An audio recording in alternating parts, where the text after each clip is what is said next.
Existen crímenes que manchan la tierra. Actos tan viles que el tiempo mismo se niega a recordarlos, enterrándolos en el pozo más profundo del olvido. La historia oficial, escrita con la pluma de los poderosos, nos cuenta sobre batallas, economías y linajes. Pero se calla, con un pudor cómplice, sobre la oscuridad que latía en el corazón de su propio sistema.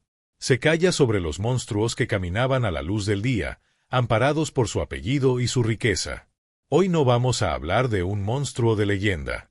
No hablaremos de criaturas con garras o colmillos. Hablaremos de un monstruo mucho más real y, por lo tanto, infinitamente más aterrador. Un monstruo con forma de mujer, de dama de alta sociedad, cuyo sadismo no conocía límites. Y hablaremos de la mujer que se atrevió a juzgar a ese monstruo. Lo que están a punto de escuchar no es una historia de fantasmas, aunque termine con uno. Es la crónica de un acto de venganza tan metódico, tan íntimo y tan aterrador, que fue borrado de todos los registros.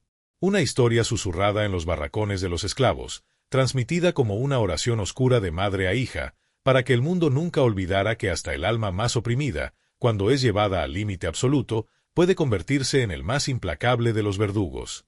Viajaremos a la Venezuela colonial de 1703. Una tierra de caña de azúcar, de fortunas inmensas construidas sobre la espalda rota de miles de seres humanos. Un mundo donde la vida de un esclavo valía menos que la de un animal de carga. Y en este infierno en la tierra, conoceremos a una mujer cuyo único crimen fue amar. Y cuyo único pecado, a los ojos de su ama, fue haber traído una vida inocente a un mundo que no la merecía. Esta es la historia de Cristina, la esclava que le enseñó a su ama el verdadero significado del terror. La que la obligó a escuchar, en sus últimos momentos, el eco del llanto de un bebé de 6 meses. Esta es la leyenda de la mujer que enterró viva a la persona que azotó a su hijo hasta la muerte. Pero antes de abrir las puertas de esta hacienda maldita y presentarles a la criatura que se escondía tras el abanico de una dama, necesito que te unas a nuestra causa. Si crees que estas historias deben ser contadas, si te rebelas contra el silencio, suscríbete ahora a este canal y activa las notificaciones. Es un gesto simple, pero es una declaración. Significa que estás aquí para escuchar las voces que fueron silenciadas. Hazlo ahora y acompáñame. ¿Están listos? Porque el aire se va a volver pesado y frío. Vamos a conocer el rostro del mal. Un rostro delicado, pálido, enmarcado en encajes, pero con una mirada donde no habitaba ni un ápice de piedad. Vamos a conocer a Doña Esperanza. Un nombre que era la más cruel de las ironías. La hacienda El Perpetuo Socorro, ironías del destino, era una de las más prósperas de la región. Sus campos de caña se extendían hasta donde alcanzaba la vista, un mar verde y dulce que era, en realidad, un océano de amargura y sufrimiento. El dueño, don Fernando, era un hombre ausente, siempre ocupado en negocios y viajes a la capital. El verdadero poder, la ley y el terror en el Perpetuo Socorro, tenía un solo nombre, su esposa, Doña Esperanza. Doña Esperanza no era la típica ama cruel cuya maldad se manifestaba en gritos y latigazos impulsivos. Su crueldad era de una naturaleza distinta. Era cerebral, artística, casi científica. Disfrutaba el estudio del dolor ajeno. Encontraba placer no en el castigo físico en sí, sino en la tortura psicológica que lo precedía y lo sucedía. Era una mujer de una belleza helada y una inteligencia aguda, que usaba para tejer una red de miedo y paranoia entre sus esclavos. Sabía los secretos de todos. Fomentaba la delación, premiando con favores triviales a quienes traicionaban a sus compañeros, para luego castigar también al delator por su deslealtad. Su método era quebrar el espíritu, asegurarse de que nadie pudiera confiar en nadie, que la única certeza en la vida de sus esclavos fuera el miedo constante a su próxima ocurrencia. Pero su especialidad, su obra maestra de sadismo, estaba reservada para las mujeres, especialmente para las madres. Doña Esperanza era estéril. Y en su alma vacía, la visión de una esclava acunando a su hijo no provocaba compasión, sino un odio corrosivo, una envidia que se transformaba en una crueldad metódica. Entendía que la forma más profunda de herir a una madre no era lastimándola a ella, sino a su hijo. Había perfeccionado un sistema de castigos que se ha perdido en la historia, pero que la leyenda recuerda con un escalofrío. Si una esclava cometía un error en la cocina, su hijo pasaba el día sin comer. Si una tardaba demasiado en los campos, a su hijo lo dejaban a la intemperie, bajo el sol abrasador o la lluvia helada. Si una se atrevía a mirarla a los ojos con algo que no fuera sumisión absoluta, su hijo recibía un latigazo. Uno solo. Uno simbólico y doloroso, para recordarle a la madre que la vida de su pequeño estaba, literalmente, en las manos de su ama. Con este método, doña Esperanza había creado un ejército de madres aterrorizadas, mujeres que vivían en un estado de ansiedad perpetua, cuya única misión en la vida era ser invisibles, perfectas, para evitar que el más mínimo error recayera sobre la piel de sus hijos. Las había despojado de su rabia, de su dignidad, de todo, excepto de su amor maternal. Y era precisamente ese amor la herramienta que ella usaba para torturarlas. La hacienda no se llamaba de las lágrimas secas por casualidad. Las esclavas habían aprendido a no llorar. Un lamento, una lágrima, era una muestra de debilidad que doña Esperanza interpretaba como un desafío y que siempre traía consecuencias para sus hijos. El dolor se tragaba, se convertía en un nudo en la garganta, en un cáncer en el alma. Este era el mundo al que, hacía poco más de un año, había llegado una nueva esclava. Una mujer alta, fuerte, con unos ojos que guardaban la memoria de un sol diferente, el sol de África. Su nombre de esclava era Cristina. Pero en su corazón, todavía resonaba su verdadero nombre, Adón Folaque. Y a diferencia de las demás, sus ojos aún no habían aprendido a mirar al suelo. Y en su vientre, sin que nadie lo supiera aún, traía consigo la semilla de la mayor tragedia y la más terrible venganza que esa tierra jamás conocería. Cristina, o Adón Folaque como se llamaba a sí misma en el silencio de su mente, no era como las demás. Había sido capturada ya adulta, no había nacido en la sumisión. Recordaba la libertad. Recordaba el sonido de su idioma, el sabor de su comida, el rostro de su familia. Esta memoria era, a la vez, su mayor tesoro y su más pesada carga. Le daba una fuerza interior y una dignidad que doña Esperanza encontró, desde el primer día, intolerables. Su espíritu no estaba roto. Y doña Esperanza, como una depredadora que detecta al ejemplar más fuerte de la manada, fijó sus ojos en ella. Vio el desafío en su silencio, la rebelión en su postura, y decidió que se convertiría en su proyecto personal. Quebraría a esa mujer. La vaciaría por dentro hasta que no quedara nada de Adón Folaque, solo el cascarón tembloroso de Cristina. Durante meses, la sometió a las peores tareas, a humillaciones constantes, buscando una grieta en su armadura. Pero Cristina resistía. Su cuerpo sufría, pero su espíritu se mantenía intacto, alimentado por dos secretos. El primero era su memoria, su pasado libre. El segundo, crecía en su interior. Un hijo. El hijo de un hombre al que había amado en su tierra y que fue asesinado durante su captura. Ese niño era el último eslabón con su mundo perdido, la única herencia de su verdadera vida. Cuando el embarazo se hizo evidente, la dinámica cambió. Doña Esperanza vio su oportunidad. Ya no necesitaba atacar el cuerpo de Cristina. Había encontrado su alma, y pronto la tendría en sus manos. El día que Cristina dio a luz, sola, en el suelo de su mísera choza, doña Esperanza no la castigó. Al contrario, hizo algo mucho peor. Mostró una falsa amabilidad. Le permitió descansar unos días, le envió un poco más de comida. Quería que el lazo se hiciera fuerte. Quería que el amor floreciera en toda su intensidad. Porque sabía que un amor más grande produce un dolor más profundo cuando es arrancado de raíz. Cristina llamó a su hijo Kai. Un nombre corto, fuerte. En algunas lenguas de su tierra, significaba guerrero. Y lo era.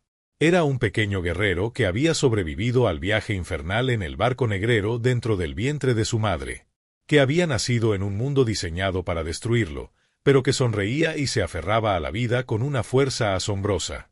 Para Cristina, Kai no era solo un hijo. Era su patria. Era su gente. Era el recuerdo de su esposo.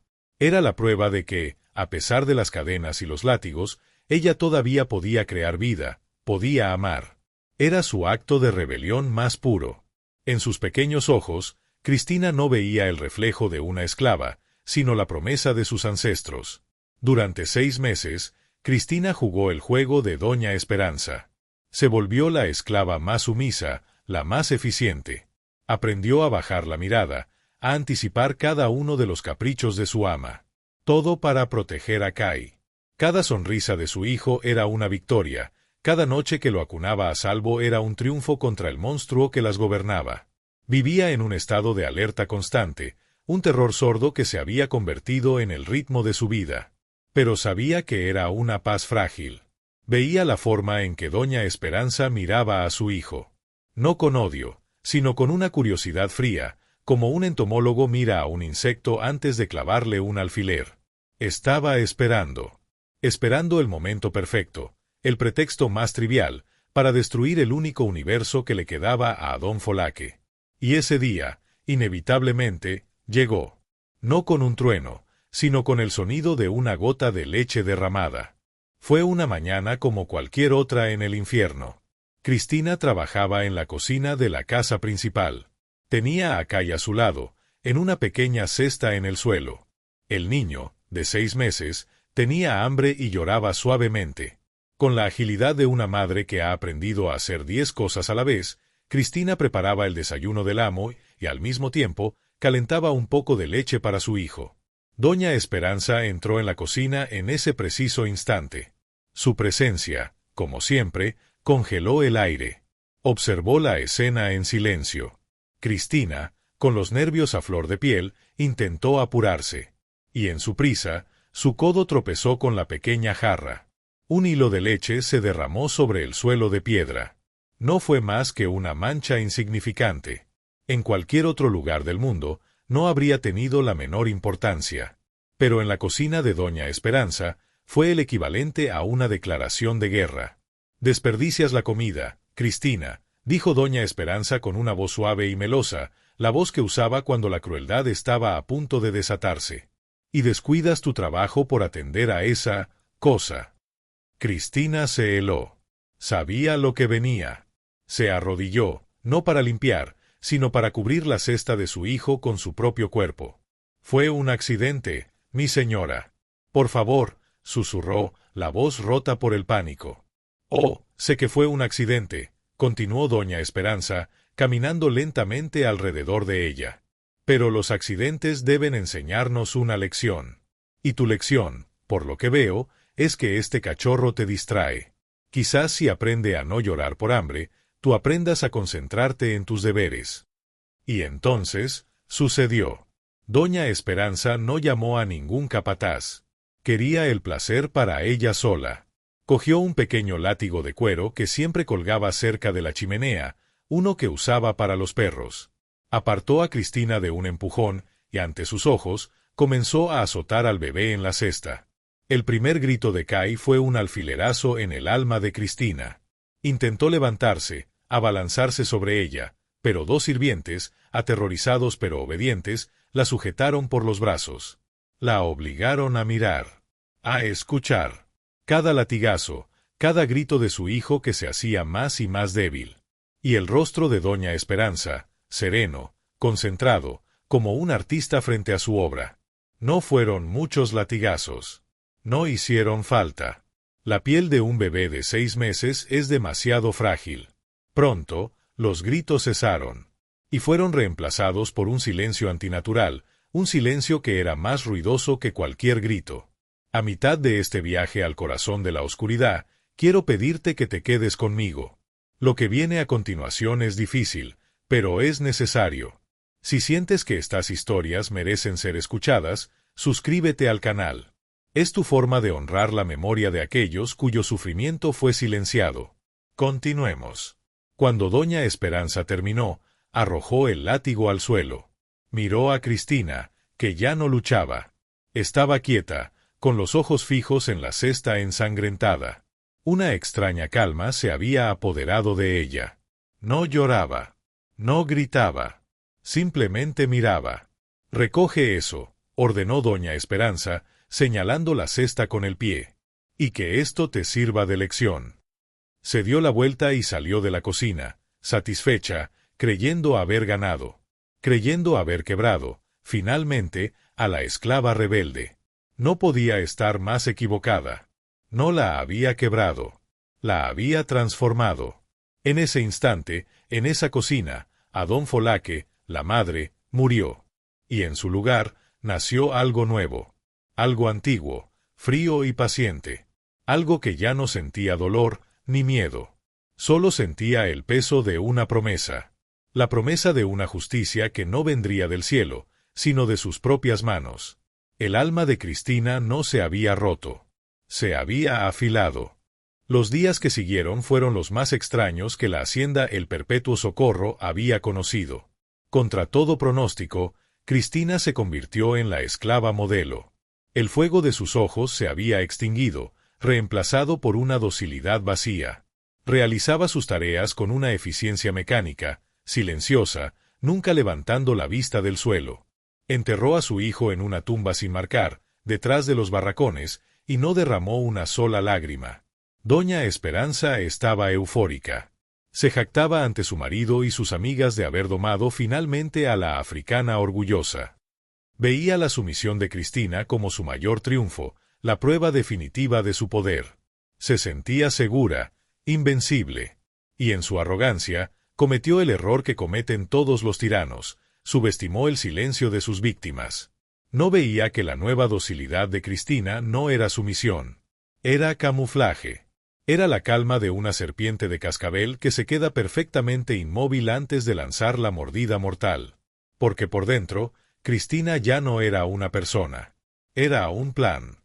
Cada uno de sus movimientos, cada tarea, cada gesto de obediencia, era una pieza de un rompecabezas que solo ella conocía. Ya no pensaba en el pasado ni en el futuro. Vivía en un presente eterno, enfocado en un único objetivo: la venganza. Pero no una venganza rápida, impulsiva, nacida de la ira. No.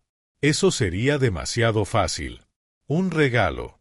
Lo que Cristina planeaba era una obra de arte. Una lección. Quería que Doña Esperanza muriera, sí, pero no sin antes entender. Quería despojarla de todo, capa por capa, igual que ella le había despojado de su hijo. Quería que sintiera el mismo terror, la misma impotencia, la misma asfixia. Quería que su muerte no fuera un final, sino una respuesta. La respuesta al llanto de un bebé de 6 meses. Comenzó a observar. Estudió las rutinas de Doña Esperanza con una atención obsesiva. ¿A qué hora se levantaba? ¿Qué comía? ¿Cuándo se bañaba? ¿Qué vino prefería por la noche? Notó que su ama sufría de migrañas y que, para aliviarlas, tomaba un té de hierbas preparado por la cocinera. Un té que la dejaba somnolienta. Empezó a recolectar. En sus escasos momentos libres, se adentraba en los límites de la plantación, cerca de la selva. Buscaba raíces y hongos que las ancianas de su tribu le habían enseñado a reconocer.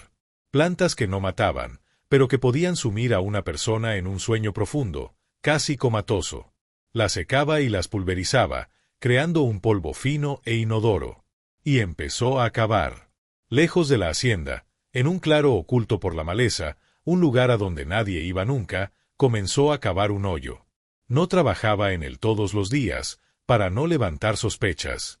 Unos centímetros una noche, otros pocos la siguiente, usando sus propias manos y un trozo de madera afilada. Cavaba con una paciencia inhumana, una determinación que venía de un lugar más allá del dolor. El hoyo no era muy ancho, pero era profundo. Lo suficientemente profundo para que cupiera una persona de pie. Una tumba vertical. Pasaron 3 semanas. 3 semanas en las que Cristina fue la esclava perfecta y Doña Esperanza vivió en el paraíso de su propia crueldad, sin saber que cada atardecer, su esclava más quebrada estaba preparando metódicamente el escenario de su muerte. El polvo estaba listo. El hoyo estaba terminado. Solo faltaba elegir la noche. Y Cristina la eligió con un simbolismo escalofriante, una noche de luna nueva, tan oscura y silenciosa como la tumba que había cavado. La noche elegida, una humedad pesada y pegajosa se cernía sobre la hacienda. Era una de esas noches tropicales sin viento, donde cada sonido parece amplificarse en el silencio. Don Fernando, el esposo de Doña Esperanza, estaba de viaje, como de costumbre. La casa estaba en calma. Era el escenario perfecto.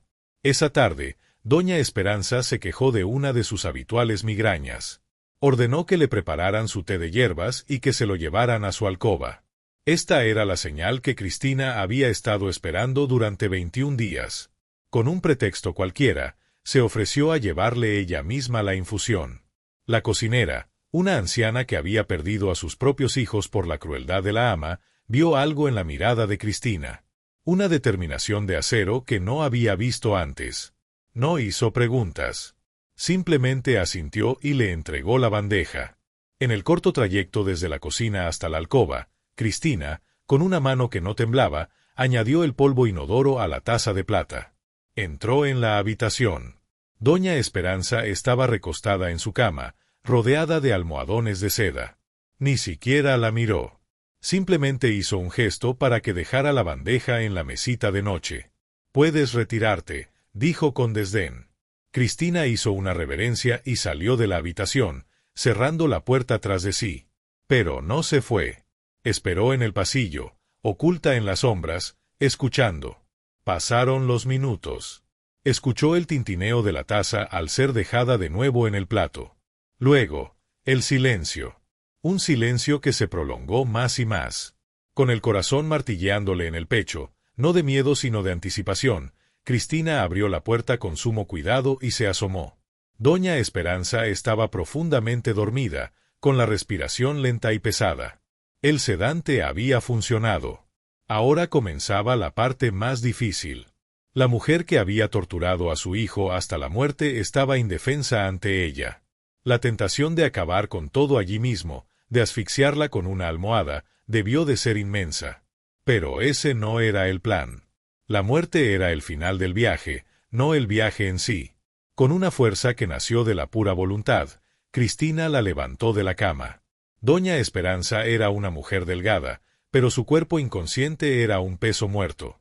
La envolvió en una manta oscura para ocultar su camisón blanco. Y entonces comenzó el largo y silencioso viaje a través de la noche. Arrastró el cuerpo fuera de la casa principal, usando las puertas de servicio. Se movió a través de los patios y los jardines como una sombra, evitando las rutas de los pocos vigilantes nocturnos. Salió de los límites de la hacienda y se adentró en los campos de caña. La alta vegetación la ocultaba, sus hojas afiladas arañando su piel, pero no sentía nada. El trayecto hasta el claro oculto duró casi 1 hora. 1 hora de esfuerzo sobrehumano, de sudor y de silencio, arrastrando al monstruo que le había arrebatado todo hacia su juicio final. Cuando finalmente llegó, dejó caer el cuerpo junto al hoyo que había cavado con sus propias manos. Miró al cielo. La luna nueva hacía que la oscuridad fuera casi total, rota apenas por el brillo lejano de las estrellas. El aire estaba lleno del sonido de los insectos nocturnos. Era un lugar primitivo, olvidado por Dios. El lugar perfecto para un entierro. Pero doña Esperanza aún no estaba muerta. La parte más importante del ritual estaba a punto de comenzar. Cristina esperó a que los efectos del sedante empezaran a disiparse, porque para su venganza necesitaba que su ama estuviera despierta. Muy despierta. El primer sonido que emitió doña Esperanza fue un gemido confuso. Abrió los ojos y solo vio oscuridad. Sintió el frío de la tierra húmeda bajo ella y el olor a vegetación podrida. Intentó moverse, pero sus brazos y piernas estaban atados con lianas. El pánico comenzó a invadirla. «¿Quién está ahí? ¿Qué es esto?», gritó, su voz temblorosa. Una figura emergió de la oscuridad. Era Cristina. En su mano no llevaba un cuchillo ni un arma. Llevaba una pala de madera. La expresión de su rostro no era de ira. Era de una calma aterradora, la calma de un juez que está a punto de leer una sentencia irrevocable. «Silencio», dijo Cristina con una voz que doña Esperanza apenas reconoció. Era una voz grave, sin inflexiones, que parecía venir de las profundidades de la tierra. «Vas a escuchar». Con un movimiento fluido, empujó a doña Esperanza dentro del hoyo. Era tan estrecho que apenas podía moverse, la tierra áspera rozando su piel.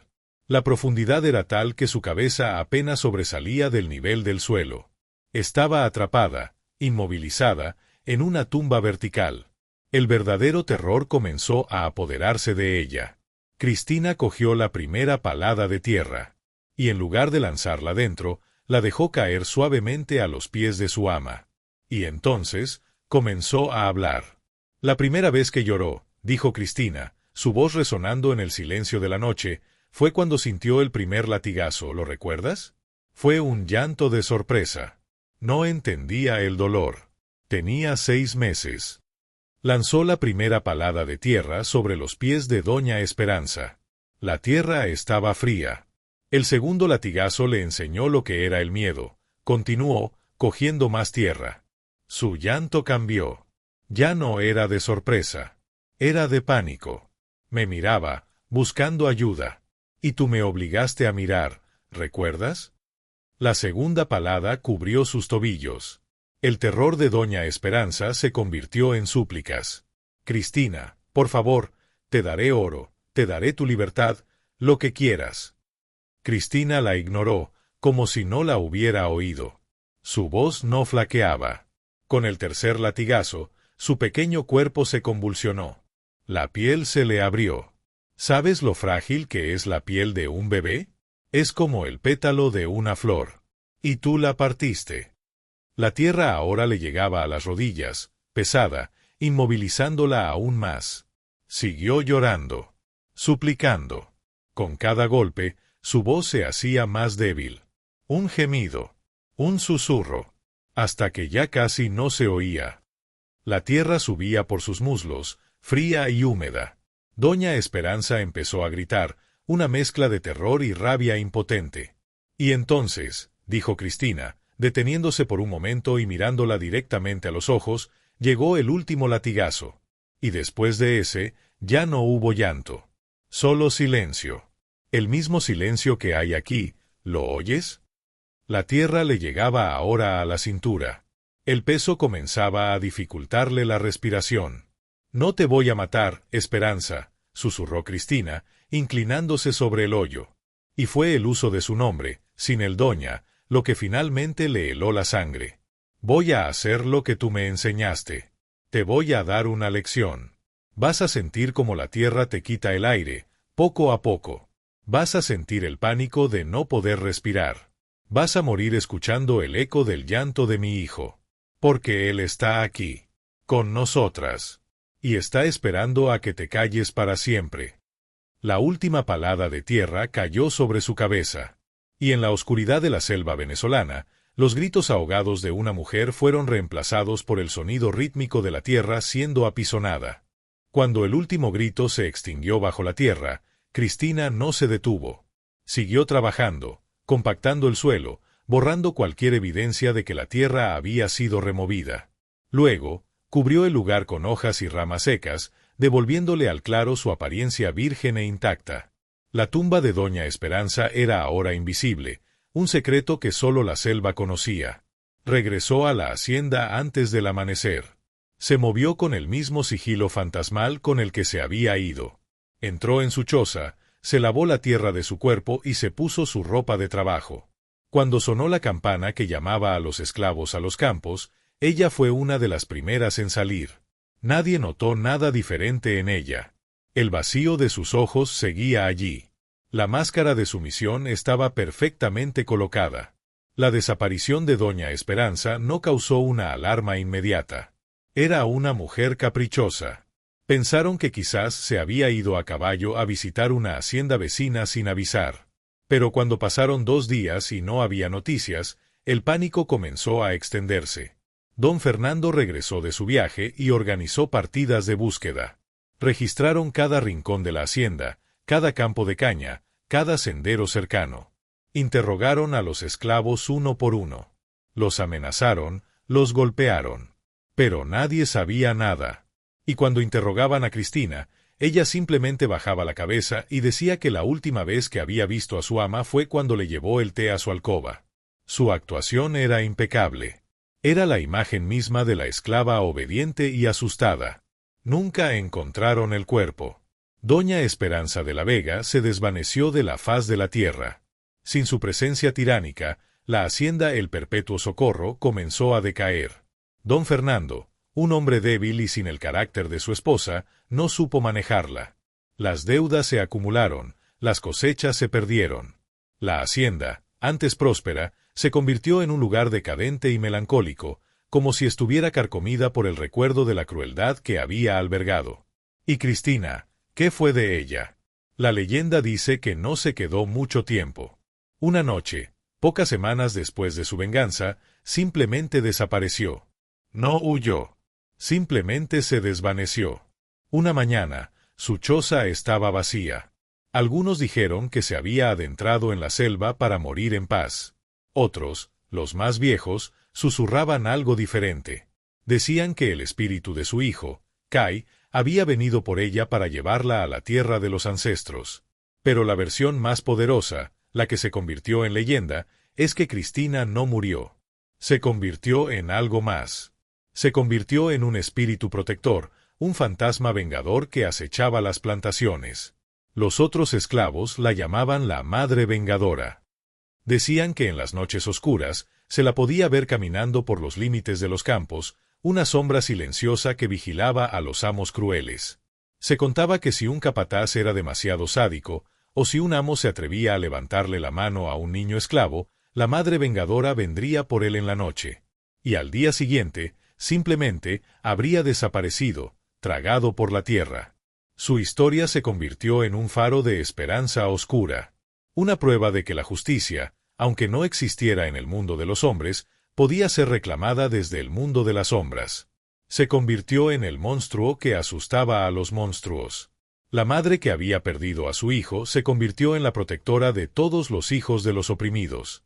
Su venganza no había terminado con Doña Esperanza. Se había vuelto eterna. Hemos llegado al final de la historia. Hemos presenciado un acto de crueldad insondable y una venganza de una precisión aterradora. Hemos visto a una madre convertirse en verdugo y a una esclava convertirse en una leyenda fantasmal. Y ahora, como siempre, debemos dar un paso atrás y hacer la pregunta inevitable: ¿es esta historia real? ¿Existió una esclava llamada Cristina que enterró viva a su ama, Doña Esperanza, en la Venezuela de 1703? Si buscamos en los libros de historia, en los archivos coloniales, en los registros de propiedad de las haciendas de esa época, la respuesta es la misma que encontramos en otras leyendas similares: no hay ninguna prueba documental. No existe un registro oficial de este suceso. Los nombres, las fechas, los detalles específicos, parecen haberse perdido en el tiempo, o quizás, nunca existieron de la forma exacta en que la leyenda los cuenta. Entonces, ¿debemos descartarla como una simple invención? ¿Un cuento de terror creado para entretener? Hacerlo sería cometer el mismo error que cometió Doña Esperanza. Sería subestimar el poder de una historia que nace del dolor. Porque esta leyenda, sea fácticamente real o no, contiene una verdad que es más profunda y más importante que cualquier documento histórico.